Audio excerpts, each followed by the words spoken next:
So the first topic I wanted to share was how to create a learning climate. I know most of you probably have parts right now that are very concerned about getting things done and making sure that children complete their work and that they turn it in on time and that it's high quality. And if we can do that, we probably feel like we're successful. The problem with that, not just for being a parent doing that, is even when you're a teacher, if that's your focus, we're we're essentially putting kids into a mode of kind of just like managing their work and not into a place that's open and expansive, creative, exploratory. Um, so if we could, for now, suspend our disbelief that what if we just don't worry so much about getting it done and having it done on time. And I'll say that if we do it the other way, I'm almost 100% positive the work will get done on time as a byproduct. So I'm not saying we're not going to get the stuff done, but we're going to like push that away for a moment or ask that part of us to just back up, the one that really needs things to get done.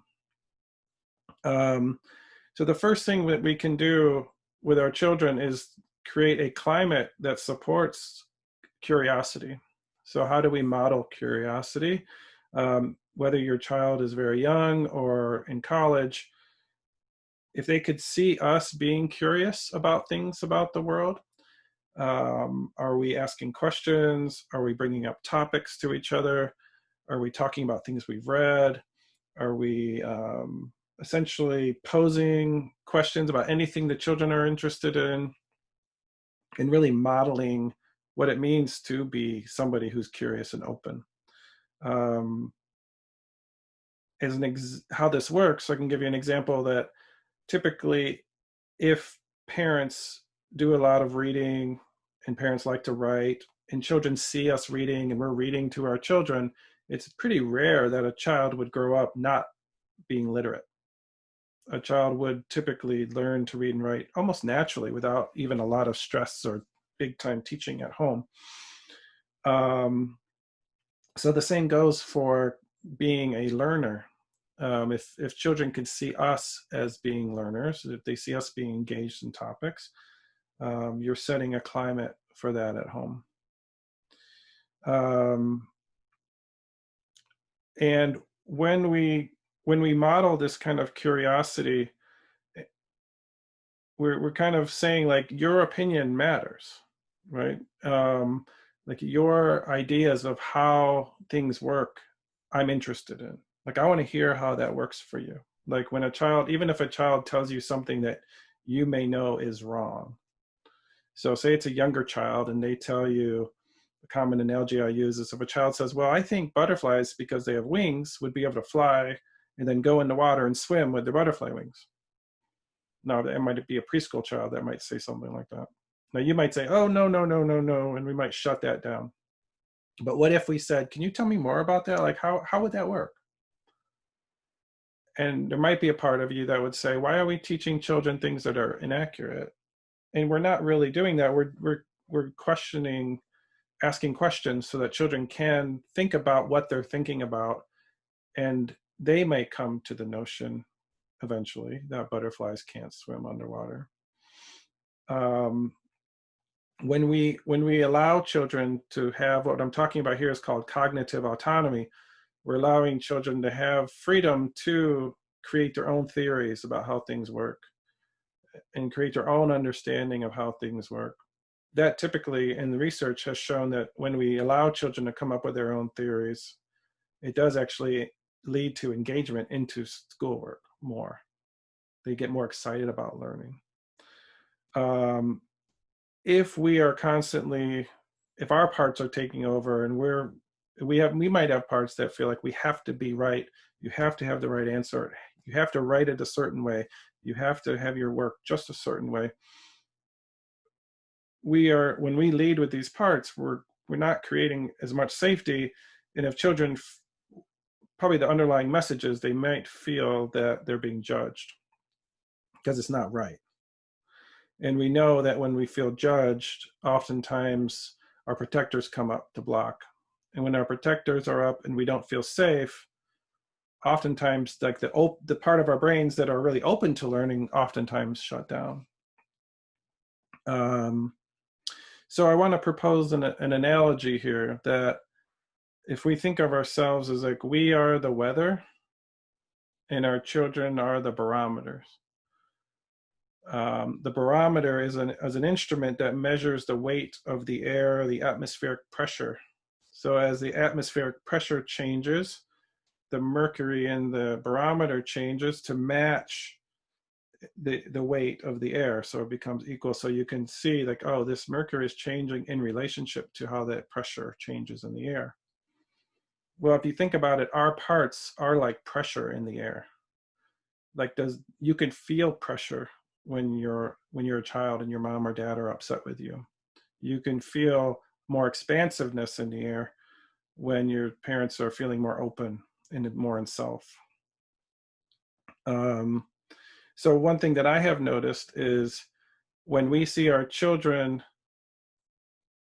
acting in a way that we feel is misbehavior, if we stop and say, let me do, and what we say in IFS is a U-turn.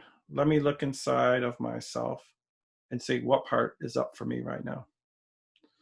In fact, there's a Jamaican proverb, and you can all try this. If you point at the screen, like you're pointing at your child, you're doing this wrong, or you're not doing what you're supposed to be doing, turn your hand over and notice there's 3 fingers pointing at you. And you might notice in that moment, there's probably maybe at least 3 parts that are triggered in you. Underneath, you might have an exile that needs to be good and needs to be right for some reasons. And you have these protectors that are pushing, or I need to be a good parent, or I need to get this done so I could do my work. And I might have this part's a manager who's pushing and pushing or judging. So know this, anytime you want to point at your child to say, you're not doing what you're supposed to be doing, just do a check inside and see. And if you can, do a little experiment where if you ask your parts, could you just give me a little bit of space so that I could be here? You'll notice that your child then, just like the barometer, will shift. Their parts will relax.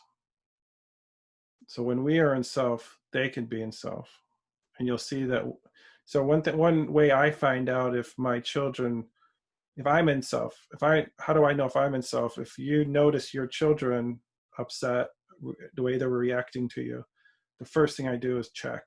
And if I'm not in self, that's step 1.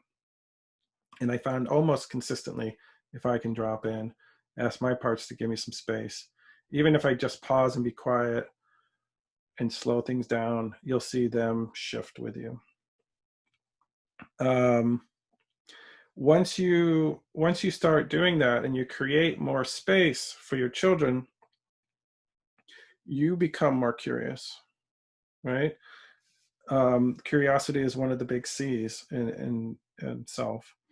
And we also have a lot of courage in self. So we can say like, you know what if my child learns very different than me? You might just want to think to yourself, how often do you feel like when you're correcting your child when they're studying or getting their work done, they're not doing it the way you did it when you were in school? Or you might even hear that same voice criticizing them that might have been a teacher that was telling you how to do things right, or your parents how to do things right. But when we get more in self and we can ask those parts, like, just let me give space and be open and curious. Like, maybe I don't even know who my parts are, but can I just be curious and open to what my child is doing? Can I go, I wonder how they learn? When you do that, you'll start seeing your child's uniqueness. Like, oh, my son or my daughter approaches problems this way. Oh, that's so different than how I do it. You might realize their learning style is different than you. Sometimes people like to have different music on or TV on. My son and daughter, they always have like a phone going over here and this going over there. And I have parts that want to shut it all down. Like, I can't concentrate when I have noise. I know it distracts me. So you guys must not be doing able to do your work. But when I have led with that, I often get anger, resistance, And even my son or daughter will tell me that's what I need. And if I can back off and say, okay, I'm going to trust that, oftentimes like it creates that space again of acceptance, and they're willing to dive in. Um, so really, as you get curious about, your children's style, you'll see that that allows them to feel safe, and not judged. So really what we're doing here is pulling away judgment by accepting their styles. Another thing that really helps engagement in education research is, I talked about cognitive autonomy, but autonomy in general. So letting children make choices, like can they choose when they study? Since they're home now, if they have all day, can they choose what time to study? Can they choose what to study? For instance, I don't know about you, when I was in college, or even in high school or wherever, if I start doing math work and then after a couple problems, I'm not feeling like doing math right now, I often can say, well, I'm going to switch over to this topic and do this instead. Because cognitively, we're often ready for one thing versus another. And do you allow that? I asked my daughter the other day, like, if you were going to give parents advice about learning at home right now, what would you do? And what she said was, which was really insightful, that when children are in school all day, they don't have parents looming over them all the time and managing them. That they're used to being in school. And she recommended, which I think is a great idea, is to give them space to study and to do what they want to do, how they want to do it, giving them time to self-correct.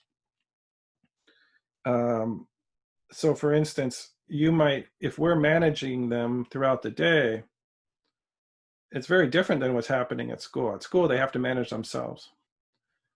And we let the teachers do their work. So if the teacher gives them directions, if we trust the teacher and we trust our children to do the work instead of managing them, you might see that autonomy will lead them to take more responsibility.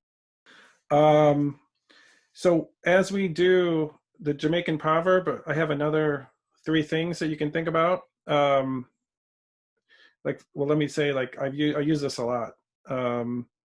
For when I'm training teachers, I might say, if a child is misbehaving, we point at the child and we say, do I know enough about child development to know if this is typical behavior or not?